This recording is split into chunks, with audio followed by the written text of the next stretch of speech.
नमस्कार दोस्तों। 8वें पे कमीशन या 8th पे कमीशन के गठन को मंजूरी मिल चुकी है। अनुमान है जैसे ही इसकी कमेटी गठित होती है तो कमेटी को कम से कम 6 महीने लगेंगे पूरा आकलन करने में, जांचने के अंदर क्या कर्मचारियों के लिए सुधार किए जाने चाहिए और क्या पे स्ट्रक्चर उनको दिया जाना चाहिए।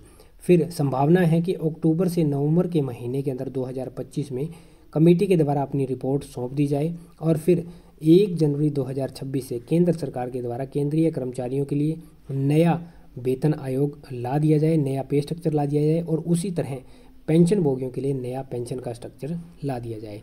तो हम यहाँ पे सैलरी को जानने वाले हैं। 8वें पे कमीशन के हिसाब से सैलरी क्या रहने वाली है। हमने लेवल 1, 2, 3, 4 को कवर कर लिया है। इस वीडियो में हम लेवल 5 को जानेंगे। यदि करंट में बात करूँ 7th पे कमीशन के हिसाब से लेवल 5 की जो बेसिक है वो है 29,200 रुपये। 29,200 रुपये के ऊपर फिटमेंट फैक्टर लगाया जाएगा और फिर जो नई बेसिक आएगी उस बेसिक के हिसाब से सारे अलाउंस भत्ते दिए जाएंगे।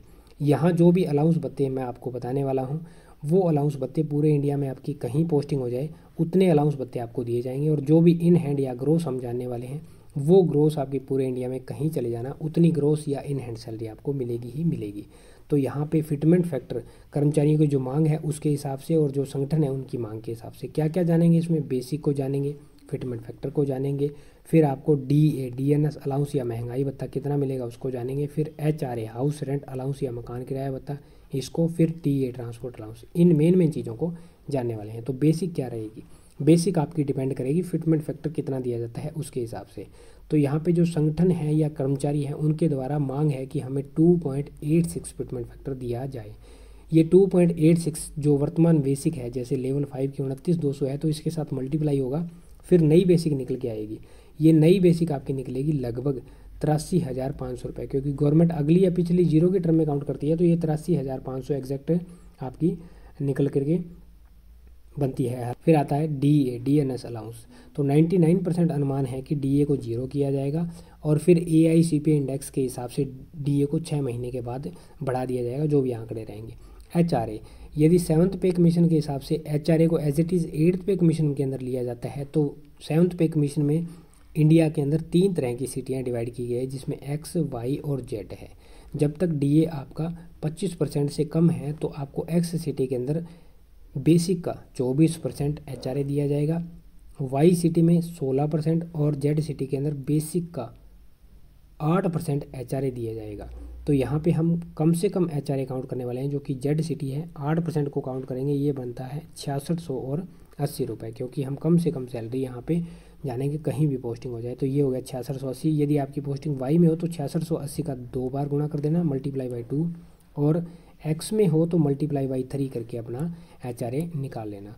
फिर आता है TA ट्रांसपोर्ट अलाउंस। यदि 7th पे कमीशन के हिसाब से 29,200 या लेवल 5 में बात करें तो आपका जो TA बनता है वो 2700 रुपये बनता है। तो यहाँ पे हम इसका लगभग डबल लेंगे, 5,000 रुपये TA लेने वाले हैं। ये आपके मिनिमम जो अलाउंस भत्ते आपको दिए जाते हैं कम से कम उसको मैंने काउंट किया है। और भी बहुत सारे अलाउंस भत्ते हैं जो आपकी पोस्टिंग, ड्यूटी, डिपार्टमेंट और भी कई सारी चीज़ें हैं जो इनको इफेक्ट करती हैं, उनके ऊपर डिपेंड करते हैं। अब होती है कटौती या डिडक्शन। ये क्या होता है, ये होती है आपकी NPS नेशनल पेंशन स्कीम, जो कि बेसिक प्लस DA का 10% काटा जाता है और 14% गवर्नमेंट के द्वारा मिलाया जाता है और सारी अमाउंट एक NPS अकाउंट में जमा होती है। जब कर्मचारी रिटायर होता है तो टोटल अमाउंट का 60% प्रोवाइड किया जाता है, बची हुई 40% अमाउंट के ऊपर पेंशन बनाई जाती है। NPS की यदि हम कटौती बात करें तो ये होती है 8300 और 50 रुपये। फिर आपको कुछ ना अदर या मिसलेनियस के नाम से कटौती देखने को मिलेगी, जिसमें sports fund, institute, welfare, insurance, इस तरह की छोटी छोटी कटौतियाँ होती है। 3, 4, 5, 6 इस तरह की कटौतियाँ होती है जो कि 20 रुपये कहीं, 50 रुपये कहीं, 100 रुपये कहीं, छोटी छोटी।